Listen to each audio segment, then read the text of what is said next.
This is a lesson for 12-6, day 3. What we're doing today, yesterday we solved some quadratic equations. Notice that our learning target says solving more complex quadratic equations. These ones involve like 1 or 2 steps more. Basically, yesterday all you did was take the square root of both sides to begin every problem. Well, today's problems involve a little bit more than that. So you're going to solve these questions just like they were normal equations. So if you think back to like normal one step or normal normal two-step equations, you always want to do the opposite. So we always want to try, whenever we're solving any type of equation, to get the variable or letter all by itself. You want to do what's ever possible to get that letter or variable all by itself. Sometimes it involves, if you have multiplying, you have to divide because you have to do the opposite. If you have adding, you might need to subtract. If you have subtracting, you might need to add. So you always want to do the opposite to get the letter all by itself. Just like yesterday, remember that the opposite of squaring a number is to take the square root of a number, all right? So if we take a look at this first one says 5x squared equals 90. Well, anytime that a number is in front of your letter, that really means times, all right? This really means 5 times x squared. So the opposite of multiplying is to divide. So in order to try and get this x squared all by itself, we need to get rid of this times 5. We get rid of the times 5 by dividing by 5 and dividing by 5. Just like any other time that you're solving any equation, whatever you do to one side of the equal sign, you have to do to the other side of the equal sign. So by dividing by 5 and dividing by 5, those 5s cancel out. Bring down your x squared, bring down your equal sign.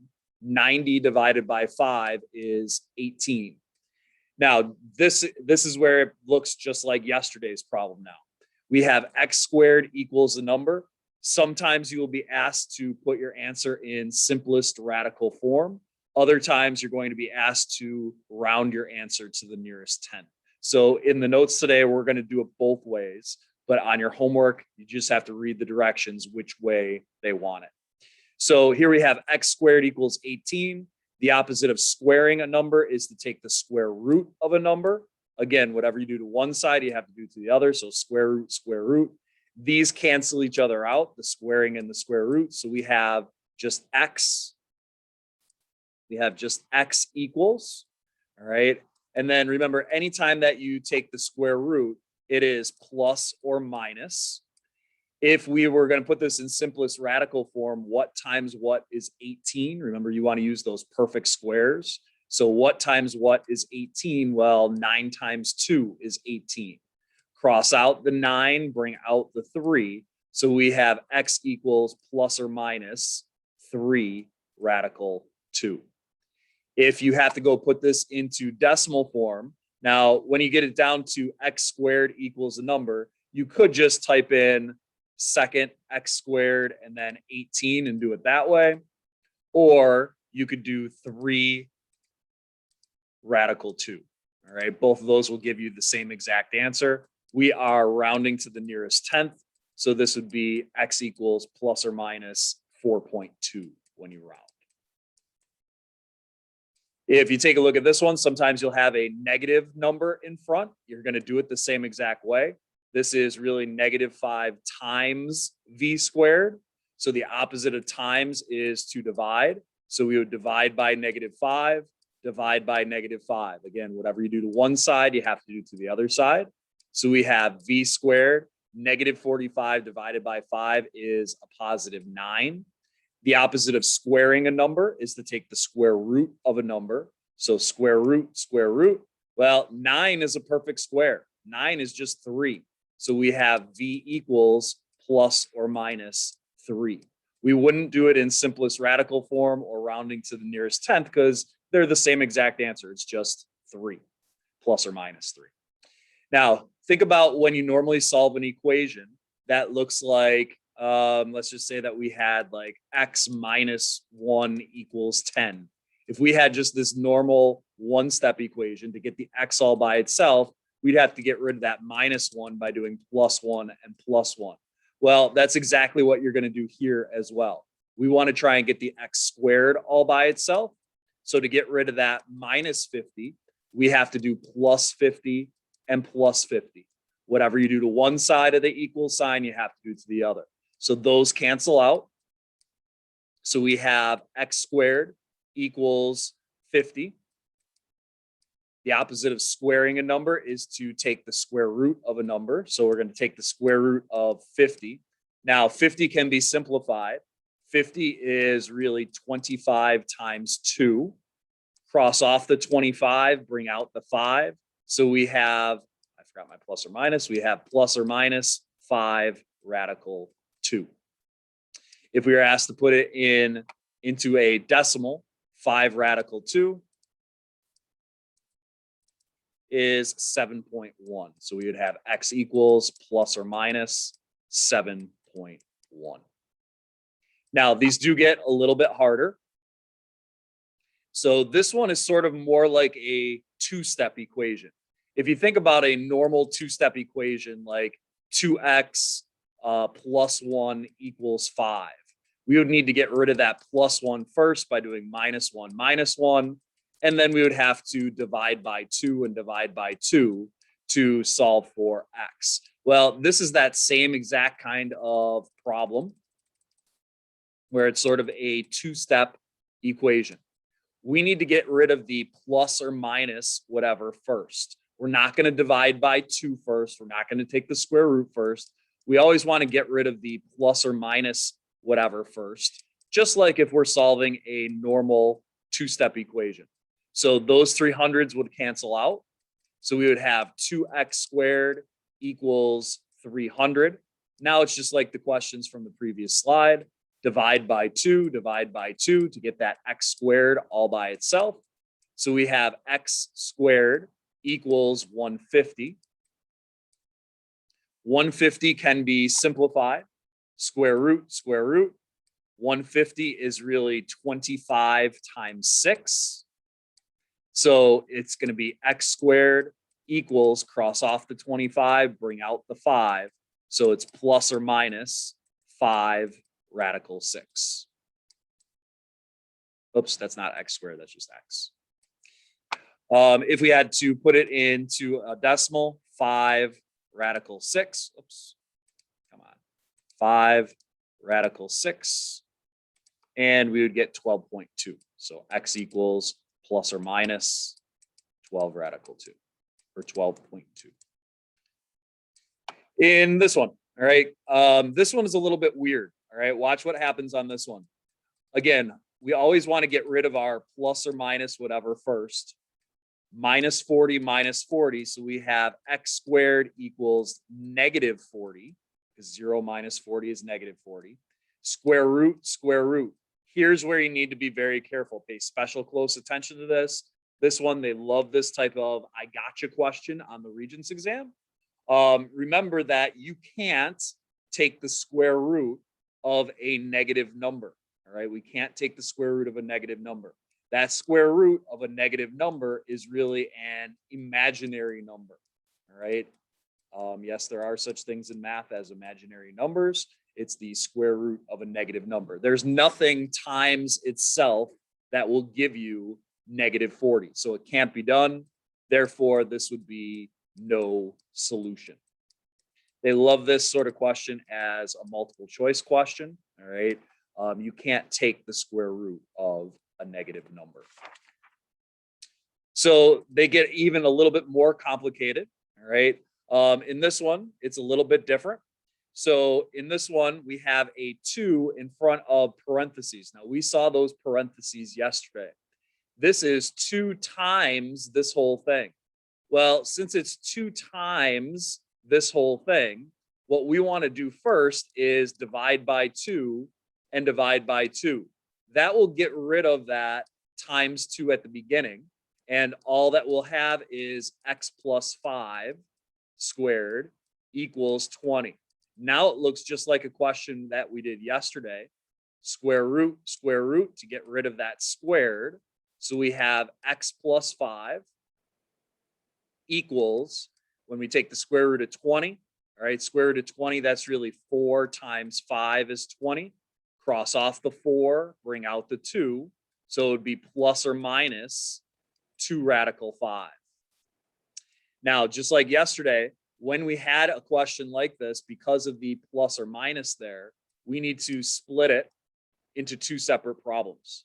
We have x plus 5 equals 2 radical 5. And we have x plus 5 equals negative 2 radical 5. So there's really 2 different answers here. We need to split it up because of the plus or minus. So now we're going to do minus 5 and minus 5. Just like yesterday, you can't do an integer. You can't subtract an integer from a radical. So this just stays x equals 2 radical 5 minus 5. That's one answer. On the other side, minus 5 minus 5. Again, we can't do a radical minus an integer. So it just says negative 2 radical 5 minus 5. If we wanted to type it into the calculator, again, just like yesterday, 2 radical 5, you have to tab out of the square root by using the arrow pad, and then minus 5. So we get x equals negative 0.5 when we would round to the nearest tenth. Over here, we're going to do the same thing, but negative 2 radical 5. Tab out of the square root, minus 5, and we get negative 9.5 if we had to put it in decimal form. This is about the most complicated question that you're going to have today. All right. This involves 3 different things. All right. That's going on here. Always get rid of the plus whatever or minus whatever first. So the first thing that we want to do is minus 10 and minus 10. Always get rid of the plus or minus whatever first. So I'm just bringing the rest of this stuff down. And 31 minus 10 is 21. Now this problem looks identical to this problem. So the next thing that we want to do is divide by negative 3. Divide by negative 3. So we have x plus 2 squared equals negative 7. Square root, square root. So x plus 2 equals, we again, be careful. We have that negative number, all right? We have that imaginary number. You can't take the square root of a negative number. Therefore, this would have no solution. Anytime that you get that square root of the negative, it is going to be no solution. So be very, very careful there. All right, go ahead and try this first one on your own, please. All right, we're going to do, these are the last 2 problems. I want you to try both of them on your own, but try this first one on your own. I'm going to give you about 1 minute.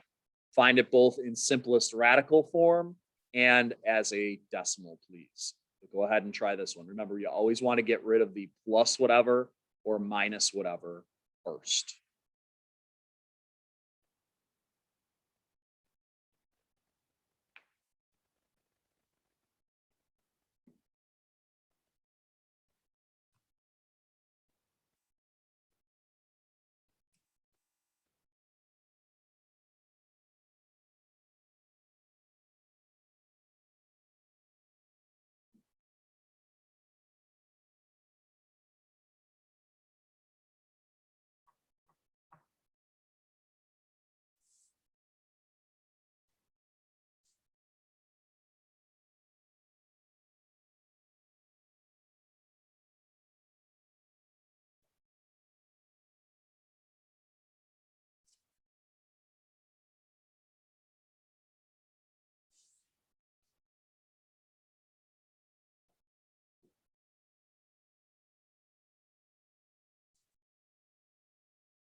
Can give you about another 20 seconds or so.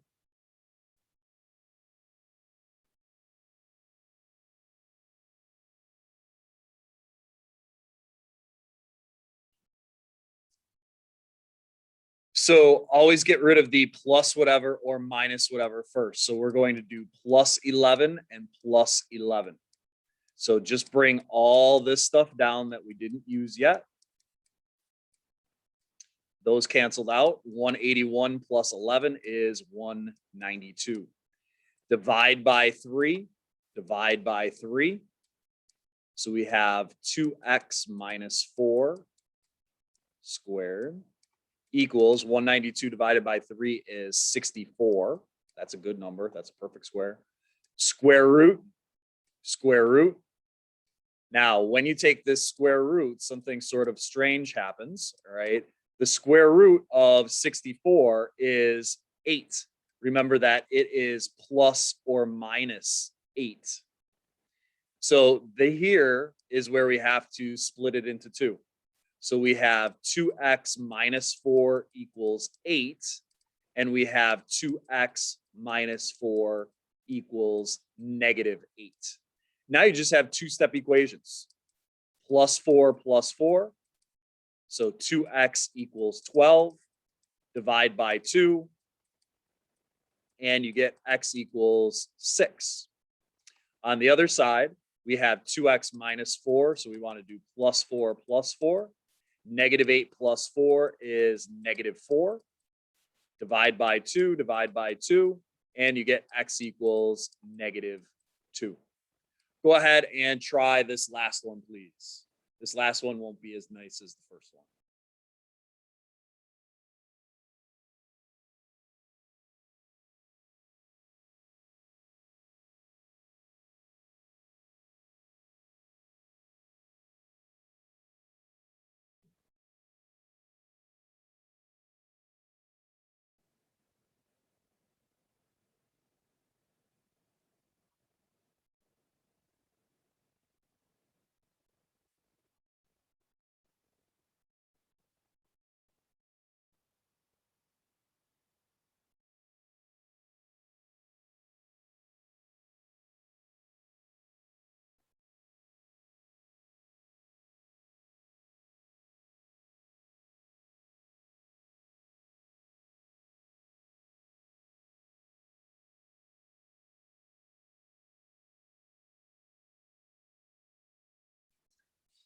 So again, always get rid of the plus whatever or minus whatever first. Minus 1, minus 1. Bring all this junk down. 25 minus 1 is 24. Next thing we want to do is get rid of the times 2 by doing divide by 2 and divide by 2.